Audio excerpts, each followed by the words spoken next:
Apa yang Anda lakukan selama ini? Bermain aman, Pak Pur. Terbukti 3 presiden telah memanfaatkan saya. Tapi Anda berbohong. Dampaknya negara ini sakit parah. Semua kebodohan dan kebohongan ini harus dihentikan. Semua pejabat di negeri ini bermain-main, tanggung sendiri akibatnya. Saya siap demi rakyat dan negara.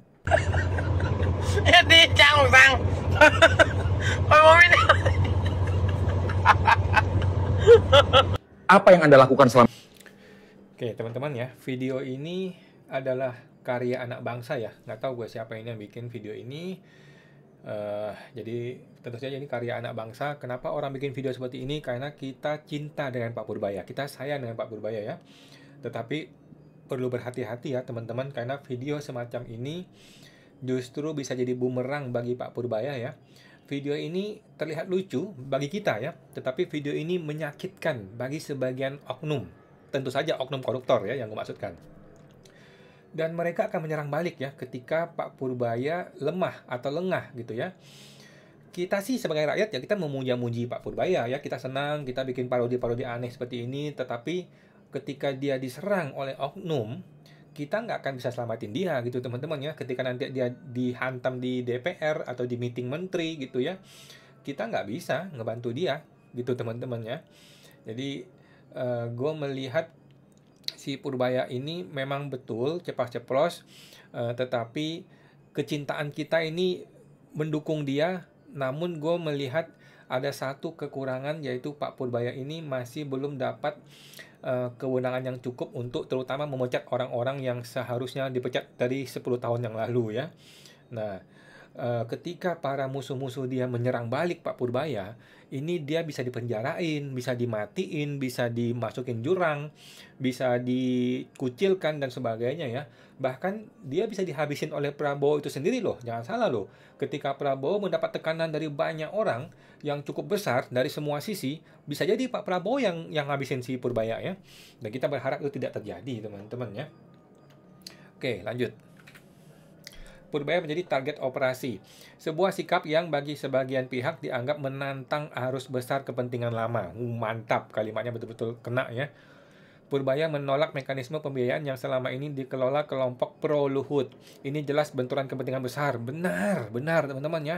Dan Luhut walaupun dia diam-diam, tapi lu jangan salah ya, di belakangnya mungkin saja sedang ada gerakan yang mau ngabisin si Purbaya. Kita semua harus waspada ya. Luhut bukan tipe orang yang suka diam. Sekarang dia sudah diam ya. Kita mesti justru harus waspada ketika seorang seperti Luhut ini diam, teman-teman ya. Kata kacamata teknokrat, langkah Purbaya menjaga kehati-hatian fiskal adalah bentuk integritas, betul. Tapi di dunia politik, kebenaran teknis seringkali tak sejalan dengan keselamatan jabatan. Betul, hati-hati ya Purbaya teman-teman ya. Purbaya tidak salah secara ekonomi, tapi dalam politik kekuasaan, benar secara teknis belum tentu aman secara politik. Betul ya, kita lihat ya. Sumber tekanan itu, kata analis intelijen dan geopolitik, berasal dari keberanian Purbaya menolak mentah-mentah penggunaan APBN untuk menalangi utang proyek kereta Wus ya. Ini mungkin bagi kita-kita terlihat santai ya. Dia menolak bayar Wus itu bagi kita tuh terlihat santai. Tetapi di belakang layar teman-teman ya, ini kan betul-betul uang triliunan. Uang triliunan dan lu nggak mau bayar. Terus siapa yang masih bayar? Nah, ini tuh nggak main-main teman-teman ya. Walaupun omongan dia cuma ceplas-ceplos gitu aja, tetapi di balik layar ini terjadi kegelisahan besar ya. Bahkan KPK udah masuk nih ya. Kenapa KPK baru masuk sekarang? Ya tentu saja gara-gara Purbaya juga membantu ya. Namun ada gerakan besar di balik ini yang kalau nggak diantisipasi dengan baik, dihabisin semua nih. Purbaya semua habis nih. Langkah itu dianggap anak baru yang terlalu berani. Bener ya. Jadi anak baru seperti orang di kantor ya, anak baru yang kemudian tiba-tiba idealis, tiba-tiba membuat mau yang benar ya, orang seperti ini biasanya dibuang. Kalau ada kantor gitu ya, atau bahkan di kementerian gitu, tiba-tiba ada anak baru yang idealis, yang bagus, biasanya langsung dibuang ke Papua sono, ditugaskan ke sono ya biasanya ya. Atau nggak dimatiin, kalau nggak dibikin nggak senang, dibikin nggak nyaman supaya dia resign. Biasanya gitu ya kalau di kantor swasta ya. Tidak punya partai, tidak punya basis kuat di parlemen, tapi langsung menabrak struktur kepentingan mapan. Ini betul ya, ini betul banget gitu loh. Bedakan dengan Donald Trump ya. Purbaya kan seperti Donald Trump nih, mirip-mirip nih. Bedanya Donald Trump punya partai. Donald Trump itu punya kekuasaan. Purbaya tidak punya kekuasaan. Purbaya tidak punya kewenangan. Dia cuma dikasih jabatan sama Prabowo, tapi nggak dikasih kewenangan. dimulailah operasi yang pelan-pelan tapi nyata melalui 3 jalur utama. Politisasi media, betul teman-teman ya. Lu lihat tuh media-media, nggak cuman perdebatan mengenai pro dan kontra kepada Purbaya itu rame. Jadi tidak semua orang suka Purbaya ya. Banyak media-media yang sudah mulai membantah-bantah Purbaya, yang menjelek-jelekan Purbaya. Gua tidak termasuk ya teman-teman, yang gua mengkritik sebagai orang yang waras ya. Tapi banyak buzzer-buzzer yang nggak waras, media sudah masuk nih. Tekanan legislatif, lu lihat tuh. Nggak lama lagi kalau Purbaya masih begini terus ya, di DPR dihantam habis. Percaya sama gua ya. Purbaya memang orang kuat, orang hebat. Maksudnya dia mulutnya bagus, tetapi kalau diserang terus-menerus bisa capek, bos. Kalau diserang terus sama orang-orang DPR, capek, bos. Dan isolasi politik di lingkar kabinet. Betul, sudah lihat kan teman-teman ya, di videonya meetingnya kabinet, dia tidak diajak ngobrol. Sekarang gini, bos. Seberapa lama sih lu bisa bertahan di lingkungan di mana lu dibikin nggak nyaman? Sedangkan Purbaya orang kaya, bos, punya duit puluhan miliar kan, ngapain gua begini ya? Gue dikucilkan di kabinet, Prabowo juga nggak kasih gua kewenangan yang benar, ngapain gue gitu kan? Nah, seperti video gue sebelumnya teman-teman ya, perilakunya Purbaya nih ya, perilaku teman-teman ya, ini seperti anjing yang menggonggong ya. Mohon maaf nih Pak Purbaya ya, tapi ini asosiasinya bagus ya, positif sebenarnya ya. Jadi ibarat seekor anjing yang lagi sakit rabies ya. Anjing yang sakit rabies itu ngapain? Menggonggong, menggigit kemana-mana gitu loh. Semua orang digigit sama dia, semua orang digonggong-gonggongin sama dia. Seperti anjing yang lagi sakit rabies ya. Ketika kita punya anjing yang sakit rabies, atau berperilaku seperti anjing sakit rabies, kita ngapain teman-teman? Biasanya solusinya adalah disuntik mati. Dimatiin tuh anjing biasanya ya, kalau anjing menggonggong kemana-mana gitu ya. Nah, maksud gua jangan sampai ya Pak Purbaya ini diperlakukan oleh Prabowo seperti anjing kena rabies gitu loh. Disuruh menggonggong kemana-mana, disuruh marah-marah, mencak-mencak kemana-mana, tetapi nggak dikasih kewenangan gitu loh. Jadi ketika Prabowo membutuhkan dia, ya udah gonggong dong, gonggong. Oke, gua gonggong ya. Gua gonggong, semua digonggongin gitu. Tapi ketika Purbaya membutuhkan Prabowo, jangan sampai disuntik mati. Gitu ya, jangan sampai malah disuntik mati ya. Apa maksud gue? Maksud gue ketika dia membutuhkan Prabowo, yang dia butuhkan apa sih? Anjing kena rabies butuh apa teman-teman? Anjing kena rabies yang dibutuhkan adalah vaksin. Ya, tentu saja vaksinnya sebelum dia kena rabies ya. Jadi anjing rabies itu butuh vaksin rabies ya. Sebelum dia disuntik mati, dia mesti, atau bahkan sebelum dia kena vaksin rabies, kena rabies, dia harus dikasih vaksin rabies. Apa itu vaksin rabies? Analogi gua, vaksin rabies ini adalah kewenangan. Kewenangan apa? Kekuasaan, power. Buat apa? Untuk melaksanakan apa yang dia ucapkan. Oke? Purbaya ngomongin jelek-jelek tentang gubernur. Dia punya kewenangan nggak buat gubernur? Nggak bisa. Purbaya menjelek-jelekan, siapa lagi jelek sama dia? Ya orang-orang lah gitu ya. Apa menteri-menteri yang lain gitu. Punya kewenangan nggak ucap menteri yang lain? Nggak bisa.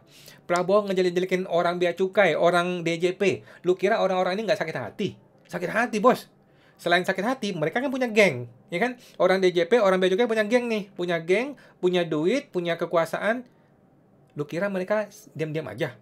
Nah, jadi kewenangan itu adalah vaksin rabies. Seperti vaksin bagi anjing kena rabies, gitu ya. Nah, itu yang dibutuhkan oleh Pak Prabowo, oleh Purbaya dari Pak Prabowo saat ini. Karena kalau vaksin rabies ini nggak diberikan dari sekarang, disuntik mati nanti dia. Teman-teman, gue ngeri ya. Karena gonggongannya si Purbaya ini sudah terlalu meresahkan banyak orang. Gitu loh. Masyarakatnya senang ya, kita semua rakyat happy, dia membongkar kayak Ahok gitu loh ya, kayak Ahok membongkar ini semua. Tapi Ahok pun masih punya kewenangan, bos. Ahok itu ketika ngejelek-jelekin anak buah dia punya kewenangan. Dan ketika orang-orang itu melawan, dia matiin sama dia, dipecat sama dia. Pak Purbaya belum punya kewenangan ya. Pak Purbaya nggak punya kewenangan memecat eselon 1 ya. Jangan sampai salah teman-teman ya. Eselon 1 walaupun di bawahnya Purbaya, tapi dilantik oleh presiden dan disahkan oleh Kepres. Tidak bisa dipecat oleh Pak Purbaya. Nah, pertanyaan gua, Apakah Prabowo memberikan kewenangan kepada Purbaya untuk memecat orang-orang brengsek itu, teman-teman? Sejauh ini belum, ya. Jadi gue berharap Pak Prabowo jangan sampai perlakukan si Purbaya ini seperti anjing kena rabies yang hanya bisa menggonggong tetapi nggak dikasih vaksin. Vaksinnya adalah apa? Yaitu kewenangan untuk melakukan apa yang dia omongkan. Lanjut, Purbaya di jalur bahaya. Oke, ini media Indonesia, teman-teman ya. Media Indonesia nih. Saya di jalur bahaya. Apa yang membuat Pak Purbaya berani mengambil langkah-langkah yang cukup berisiko sebenarnya kan? Kalau meminjam Bukan hanya berisiko, bos. Ini Purbaya kalau nggak dikasih vaksin, dia yang dimatiin, bos. Dia yang disuntik mati sama lawan-lawan politiknya. Percaya sama gua. Nggak sampai 1 tahun Pak Purbaya ini. Kalau dia masih bersikap seperti itu, masih menggonggong seperti itu, tapi nggak dikasih rabies, nggak dikasih vaksin sama Prabowo, mampus si Purbaya ini. Nggak punya partai soalnya, nggak punya partai. Karena kalau musuh-musuh dia ini mendekati ketua partainya ngomongin ke Prabowo, Prabowo pun nggak bisa berbuat apa-apa gitu loh. Kalau semua orang di DPR sepakat menggulingkan Purbaya, apakah Prabowo berani ngelawan DPR? Wah, nggak semudah itu. istilah dari Caimin, gak bahaya dah. Siapa di belakang Pak Purbaya? Ya Pak Prabowo, presiden yang kesemsem, awalnya kesemsem, lalu ia membackup. Tanpa backup presiden, saya kok ragu akan seberani sekarang. Apalagi kan sekarang ada kesan dia itu kan mulai dimusuhi kan. Oh, Ya, betul, backup presiden itu betul, tetapi kan tidak ada kepresnya, tidak ada peraturan pemerintahnya, nggak ada undang-undangnya gitu loh. Jadi Purbaya ini sejauh ini hanya menggonggong seperti anjing kena rabies gitu loh. Tetapi tidak ada undang-undang, tidak ada kepres yang bisa membentengi dia dari musuh-musuhnya. Bahaya bos, bahaya banget ya. Kan kata Bapak ini ya, dia sudah bilang dia sudah mulai dimusuhin. Ini baru dimusuhin, belum ada tindakan loh dari musuhnya loh. Ketika musuhnya kasih tindakan, ada buzzer di mana-mana lah, kemudian kejelekannya dibongkar lah. Belum ada kan yang ngebongkar kejelekan-kejelekan Purbaya ketika dulu. Pasti ada dosa-dosa yang bisa dimunculkan kembali ke publik. Mampus si Purbaya ya, kalau si Prabowo tidak kasih dia kewenangan. Jadi betul-betul Prabowo, tolong kasih dia kewenangan. Kalau lu percayakan pada orang, percayakan 100% Pak Prabowo ya. Musuhi oleh para pejabat. Tetapi semakin memikat rakyat. orang berada di jalur bahaya itu dia sudah tahu risikonya, maka dia harus betul-betul bisa mengendalikan mengendalikan ini secara benar, jangan seperti Nah ini betul ya, jadi Purbaya harus betul-betul bisa mengendalikan. Jadi walaupun anjing kena rabies, tapi dia harus bisa tahu siapa yang boleh digigit, siapa yang tidak boleh digigit gitu ya. Sejauh ini nih semua orang dihajar sama dia. Luhut lu hajar nggak gampang bos, gila lu hajar Luhut. Jadi Purbaya ini bagus ya, kita semua dukung. Namun kembali yang gue bilang ya, Pak Prabowo harus siapkan vaksin itu dari sekarang kepada Pak Purbaya gitu ya. Karena akan ada waktunya ketika Pak Purbaya slip tongue, salah ngomong, dan kemudian diahokkan masuk penjara. Bisa terjadi loh ya. Marc Marquez dan Mandalika. Bagi Marc Marquez, Mandalika adalah jalur bahaya dan dia gagal dalam mengendalikan kendaraannya. Tentu kita berharap Pak Purbaya ini bisa melalui jalan yang berbahaya ini dan lulus. Dan Pak Purbaya menjadi bagian dari perubahan besar Indonesia Raya. Nah, Purbaya terus menyala. Purbaya terus menyala. Iya, terus menyala. Tetapi Pak Purbaya perlu minta vaksin kepada Pak Prabowo ya. Vaksinnya itu apa? Kewenangan. Purbaya terancam di reshuffle. Baru belum 90 hari udah mulai orang ngomongin reshuffle. Ini Wakanda Talks ya. Sudah mulai ngomongin reshuffle. Baru 50 hari nih orang ya. Tekanan politik meningkat usai ia tolak bayar hutang proses kereta cepat WUS. Nah, betul. Jadi ketika dia menolak WUS, memang si Luhut mah diam-diam aja gitu. Tetapi kan ada operasi di balik layar yang mau ngabisin si Purbaya. Jadi Prabowo segeralah siapkan vaksin untuk Purbaya biar dia bisa cairkan semua, biar dia bisa habisin semua orang-orang brengsek itu ya. Ketegangan mulai memanas di lingkar pemerintahan Prabowo. Ini betul ya teman-teman ya. Jadi sekarang orang ngejarnya Prabowo. Orang minta Prabowo. Tuh anjing lu tuh, matiin tuh. Suntik mati tuh. Brengsek dia ya. Nah, mulai ada omongan seperti itu ya. Tapi di negeri Konoha setahu gue teman-teman ya. Menkeu kini jadi sorotan tajam setelah menolak. Ini baru banget sih. Ya baru ya video beritanya ya. Langkah-langkah yang dinilai rasional secara fiskal justru berbuntut pada tekanan politik yang kian kuat.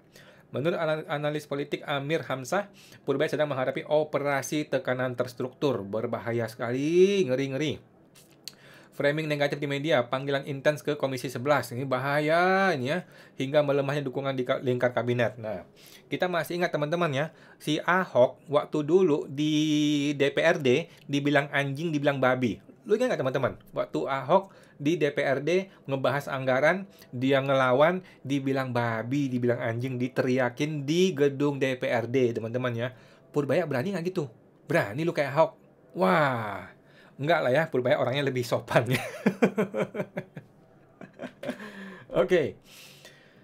Ini adalah berita yang Purbaya mengatakan bahwa rupa-rupanya sebelumnya dilindungi. Jadi kalau ada seperti itu, kasus pegawai pajak dan bea cukai, jadi ketika ada pegawai pajak yang dilaporkan, diadukan gitu ya, akan ada intervensi dari atas supaya jangan diganggu karena akan mengganggu stabilitas pendapatan nasional. Itulah yang menciptakan bukan moral hazard seperti dikasih insentif untuk berbuat dosa. Betul ya teman-teman ya. Jadi ketika kita melawan kepada oknum pajak, petugas pajak yang brengsek, yang oknum ya, tiba-tiba hakim pengadilan pajak memihak kepada dia gitu ya. Selain hakim pengadilan pajak, nanti hakim di Mahkamah Agung juga memihak dia. Mampus kita ya. Demi apa? Demi penerimaan negara, dia bilang. Demi mengamankan penerimaan negara. Mampus bener. Jadi nanti dilindungi, yang penting Anda sampai target. Jadi targetnya tercapai, udah dilindungi. Semua hukum ditolak aja nggak apa-apa, dilanggar aja nggak apa-apa, gitu loh ya. Pelanggaran hukum kami hapus nggak apa-apa, yang penting target tercapai. Itu pola pikir oknum ya, oknum menteri yang kemarin. Pertanyaan gua, pola pikir ini kan nggak cuma si menteri yang bekerja, tapi ada Pak Dirjennya di situ. Pertanyaan gua, berani nggak Purbaya memecat si Pak Dirjen? Dirjen diangkat oleh presiden, nggak bisa Pak Purbaya. Kalau Pak Purbaya nggak pecat orang ini, bagaimana bisa bersih-bersih di Kemenkeu?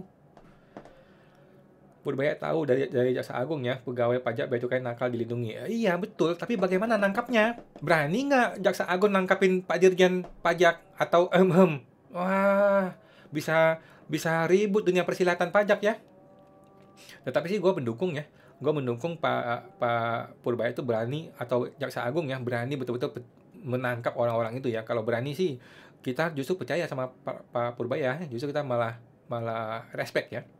Kofifa versus Purbaya. Kali ini Kofifa versus Purbaya mampus dah. Ini sudah saya jelaskan ke Pak Menteri Keuangan.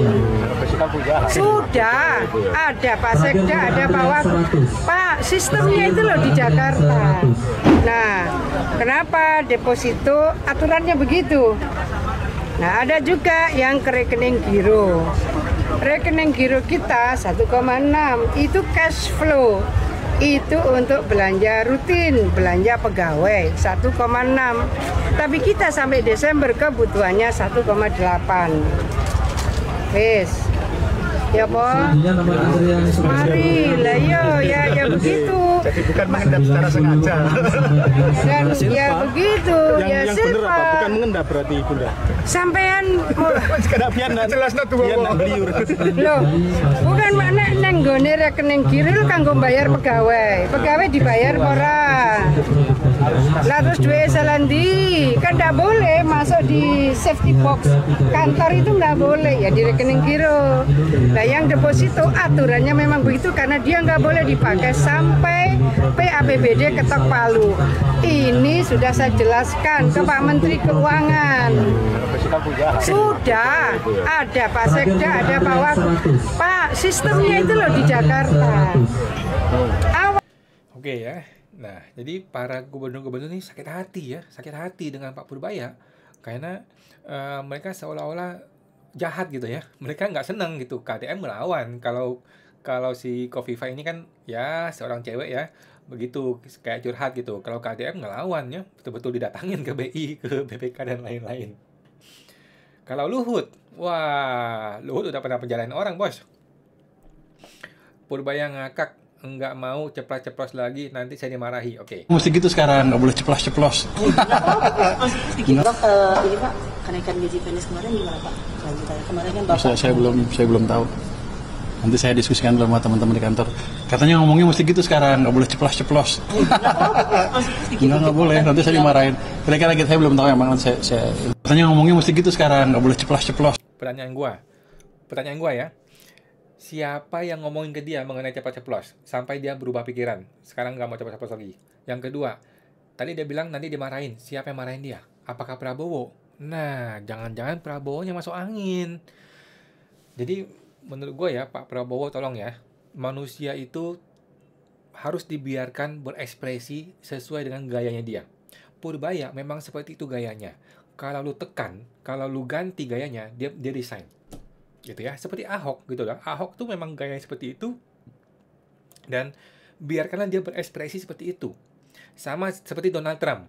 Donald Trump ada nggak dikomplain sama orang Republik? Ada, tapi nggak banyak. Ada nggak ketua Partai Republik mengomel-ngomel ke Donald Trump? Nggak ada, teman-teman, nggak ada ya. Kenapa? Biarlah dia berekspresi sesuai dengan gayanya dia, gitu loh. Nah, Purbaya ini sudah mulai ditekan ya, tapi kali ini tekanannya sangat kuat karena dia sampai ngomong nggak mau cepat ceplos ya, kemudian takut dimarahi. Pertanyaan gua, siapa yang komplain dari cepat ceplos? Justru kita senang, justru seluruh rakyat Indonesia tuh senang, seluruh masyarakat tuh senang sama dia gitu loh. Kenapa dia sampai mau merubah gaya dia yang cepat ceplos?